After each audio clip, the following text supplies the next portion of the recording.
BTUs I'm running are made by a company called Allwin.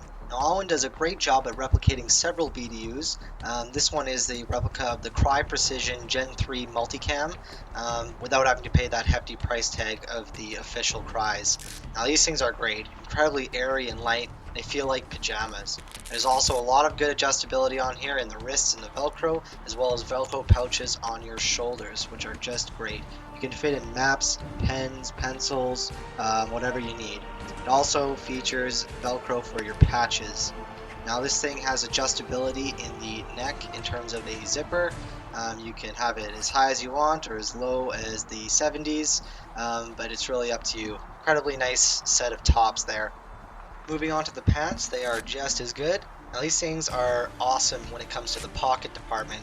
There is a ton of pockets on this thing for whatever you may need. You know, your wallets, your keys. I would never be able to say there's too many pockets because you never have too much pockets, but they're awesome. They also feature built-in knee pads, which I'm going to show you in a second. Now these things are cool. I have to let you know though, this one that I'm showing you here, the Velcro has started to go on it and it actually falls out of its little pouch now. So if I want to continue using these pants, I will need to either get some new Velcro sewn in on the inside of the flap there or figure out a way to permanently sew that thing back in because it pops out after only a few steps. But I've had them for over a year now of some incredibly aggressive play. You guys see how I play and they're still holding up. Moving on now to the gloves. These are the Oakley Factory Pilot SI gloves. Now these gloves are on the pricier side, but they are the nicest gloves I've ever owned, and they've lasted me forever, and they still will. These have carbon fiber built-in knuckles, and they're made of some sort of sheepskin leather or something like that. Super comfortable. Now I did have a cheaper set of gloves, and they didn't last me, a month. So I think it's worth it to spend the extra bucks on nice gloves. The boots I'm running are made by 511 Tactical. Now, as you guys are aware, I'm a huge fan of all 511 Tactical products.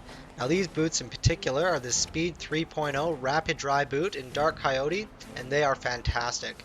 Now, 511 has designed these boots to handle harsh, wet environments, and as such, their huge selling point is their hydrophobic micro suede material, which supposedly absorbs less water and dries faster than traditional materials. Now, while I still have to go out and test this, I haven't had any opportunities to go playing paintball in any streams yet. Hashtag Skyline Nation, hashtag Deepwood Certified. They are incredibly comfortable boots, however, though.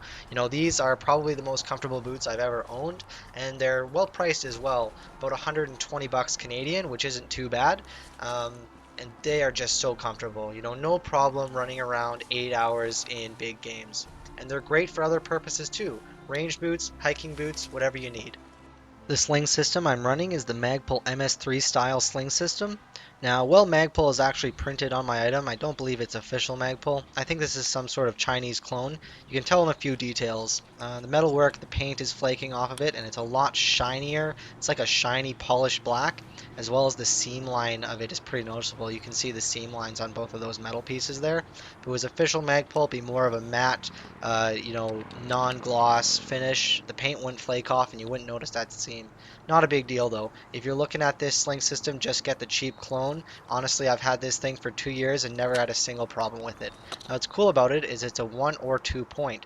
Now what I mean by that is the buckle has an additional loop kind of on the body there of the sling where you can detach the clip from it and move it to a separate sling point as I've done here. So this is the 2-point setup for long treks, if you want to just sling it on your back.